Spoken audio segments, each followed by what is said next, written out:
अस्सलाम वालेकुम, मैं हूं आपका होस्ट कीक रामुला नासर आरडीपी स्कूल से। डियर, आज एक मैं कंपैरिजन वीडियो बनाने लगा हूँ। इसमें हम कंपेयर करेंगे हमारे हाई स्पीड वीपीएस को और नॉर्मल स्पीड वीपीएस को। तो लोग अक्सर इसमें कंफ्यूज हो जाते हैं कि इनमें क्या फ़र्क है, ये स्पीड से क्या मुराद है। तो उनके मैं आपको जो है वो कुछ चीज़ें बताऊंगा जिससे आपको ये आइडेंटिफाई हो जाएगा कि आपको कौन सी लेनी चाहिए और कौन सी बेस्ट है, कौन सी आपके काम के लिए जो है वो सुटेबल है। तो जो हमारी हाई स्पीड और नॉर्मल स्पीड है, सबसे पहले इनके सर्वर के अंदर डिफरेंस आ जाता है, सर्वर के प्रोसेसर के अंदर। अब जो है हाई स्पीड के अंदर जो है वह एएमडी का एक लेटेस्ट जो है वो प्रोसेसर लगा हुआ है, और जो नॉर्मल स्पीड है उसके अंदर जो है वो इंटेल का एक पुराना सा जो सर्वर है वो लगा हुआ है, जो कि स्पीड में बहुत ज़्यादा वो करता है, मैटर करता है। स्पीड से मुराद जैसे आपका पीसी होता है वो हैंग वगैरह करता है, वो थोड़ा स्लो चलता है। कोई थोड़ा सा नया पीसी होता है तो फास्ट चलता है। फ़ोन भी इस तरह, कुछ फ़ोन फास्ट चलते हैं, कुछ जो पुराने फ़ोन है वो हैंग करते हैं। इससे ये मुराद है। फ़ोन के अंदर भी इस तरह रैम प्रोसेसर्स होते हैं।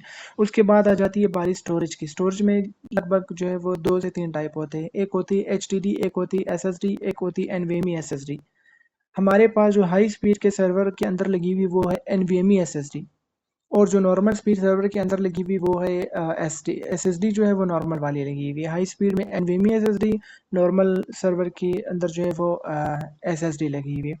उसके बाद बारी आ जाती है, मैं आपको स्क्रीन में इंशाल्लाह जो है वो कर दूंगा कि डिफरेंस क्या है एक एसएसडी और एनवीएमई एसएसडी के दरमियान में। उसके बाद बारी आती है रैम की। रैम में अलग अलग टाइप्स होते हैं, जैसे DDR3, DDR4, DDR5। हमारे जो नॉर्मल स्पीड सर्वर है उसके अंदर DDR3 का रैम लगा हुआ है। जो हमारे हाई स्पीड सर्वर है उसके अंदर जो है वो DDR4 के जो है वो रैम लगे हुए हैं।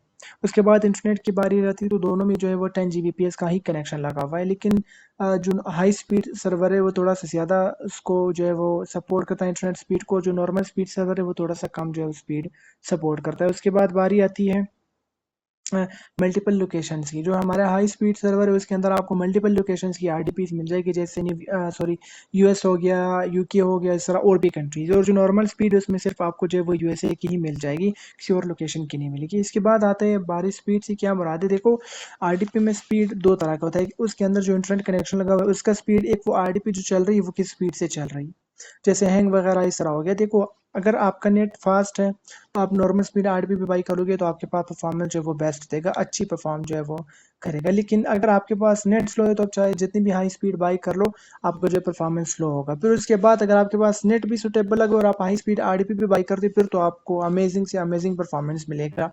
और अगर आपके नेट जो है कनेक्शन स्लो और आप हाई स्पीड बाई कर रहे हो तो आपका परफॉर्मेंस उतनी बेस्ट नहीं मिलेगी। हाँ, ये आप ज़रूर याद रखना कि जो नॉर्मल स्पीड आरडीपी वो वैसे भी थोड़ी सी स्लो होती है हाई स्पीड से। तो अगर आपका कनेक्शन थोड़ा सा स्लो है, जो हाई स्पीड आरडीपी को थोड़ा सा स्लो करेगा, वहीं पे आपकी नॉर्मल स्पीड आरडीपी को वो उससे ज़्यादा स्लो करेगा।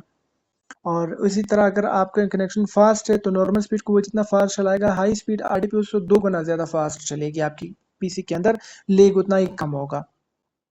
और उसके बाद बारी आती है इंटरनेट की। देखो, इसके अंदर भी 10 Gbps लगा हुआ है। जो नॉर्मल स्पीड है, जो हाई स्पीड सर्वर है उनके अंदर भी 10 Gbps जो है पोर्ट लगा हुआ है, लेकिन उसके प्रोसेसर के ऊपर डिपेंड करता है, रैम के ऊपर डिपेंड करता है। जितना रैम ज़्यादा होगा, प्रोसेसर जो है वो हाई क्वालिटी का होगा, उतना ही ज़्यादा इंटरनेट वो जो है वो सपोर्ट करेगा स्पीड। और दूसरी बात, इंटरनेट स्पीड जितनी भी चाहे शो हो रही हो, इससे ये मुराद नहीं कि उसकी आरटीपी के अंदर उतना ही इंटरनेट आ रहा है। रियल में जब आप इंटरनेट स्पीड टेस्ट करते हो तो आप कोई चीज़ डाउनलोड करके जो है वो टेस्ट कर सकते हो, फिर आपको पता चल जाएगा कि आपकी जो है वो चीज़ किस स्पीड से डाउनलोड हो रही है। और यहाँ पे एक और बात आ जाती है, अगर आप कोई भी चीज़ डाउनलोड कर रहे हो वो उसके ऊपर डिपेंड करता है कि आप किस वेबसाइट के ऊपर जो है वो डाउनलोड करें। अगर वो वेबसाइट जो है वो 10 Gbps के कनेक्शन उसकी वेबसाइट के अंदर भी लगा हुआ है जिससे आप डाउनलोड कर रहे हो, तो आपकी चीज़ बहुत ज़्यादा जल्दी डाउनलोड हो जाएगी। जैसे एक मिसाल देता हूँ, आप जाके एंड्रॉइड स्टूडियो एक एप्लीकेशन है जो कि 1 GB से ज़्यादा है, गूगल का एक एप्लीकेशन है, आप उसको डाउनलोड करें तो वो आपकी विद इन 5 to 10 सेकेंड्स में डाउनलोड हो जाएगा, चाहे आप कोई भी आरडीपी बाई कर लो।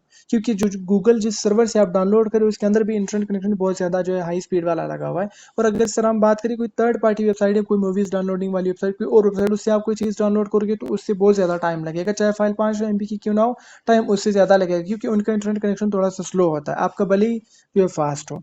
तो खासकर आरडीपी के अंदर इंटरनेट कनेक्शन का इतना कोई मसला नहीं होता, वो आप ना पूछिए, मतलब किसी से भी आप ले रहे हो तो उसमें कोई आप वो ना करें, क्योंकि वो इतना ज़्यादा डिफरेंस नहीं क्रिएट करता। और उसके बाद अगर आप एमुलेटर के लिए लेना चाह रहे हो तो मेरा पर्सनल रिकमेंडेशन ये है कि आप हाई स्पीड सर्वर की तरफ जाएं, क्योंकि वो एमुलेटर के लिए थोड़े से बेस्ट होते हैं। और नॉर्मल स्पीड में भी चल जाएगा, लेकिन वो थोड़ा सा उसका परफॉर्मेंस इतना ज़्यादा अमेजिंग तरीके से नहीं देगा। तो इसलिए अब बाकी आपके बजट के ऊपर डिपेंड करता है। काम दोनों का सेम ही है, दोनों काम सेम कर दे। जैसे आप मिसाल देता हूँ, एक नॉर्मल ट्रेन है, एक बुलेट ट्रेन है। बुलेट ट्रेन भी आपको कहीं लेके जाती है, नॉर्मल ट्रेन भी आपको कहीं लेके जाती है। फ़र्क है, बुलेट ट्रेन आपको जल्दी लेके जाती है, नॉर्मल ट्रेन आपको स्लो करके लेके जाती है, स्लो टाइम उसमें लग जाता है। तो ये भी यही चीज़ है, एक चीज़ जो है वो फास्ट काम करेगी, लेग थोड़ा सा कम होगा, और दूसरे में जो है वो लेग थोड़ा सा ज़्यादा आपको मिलेगा अगर आपका इंटरनेट कनेक्शन स्लो है तो। वरना काम दोनों का सेम ही होता है। अगर किसी के पास बजट नहीं है फिर भी वो काम करना चाह रहे हो तो नॉर्मल स्पीड उसके लिए बेस्ट है। अगर किसी के पास बजट वो इन्वेस्ट करना चाह रहे हैं तो हाई स्पीड रिकमेंड करता हूँ। बाकी अगर इससे रिलेटेड कोई भी सवाल हो तो आप प्लीज़ मुझे कमेंट करके पूछ सकते हैं, या आप हमारे व्हाट्सअप नंबर पे जो है वो कॉन्टैक्ट कर सकते हैं। कोई भी आपको सर्विस चाहिए RDP VPS से रिलेटेड आप हमसे कॉन्टैक्ट कर सकते हैं। इंशाल्लाह विद इन 5 to 10 मिनट्स आपको जो है वो मिल जाएगा। Thank you so much. अल्लाह हाफिज़।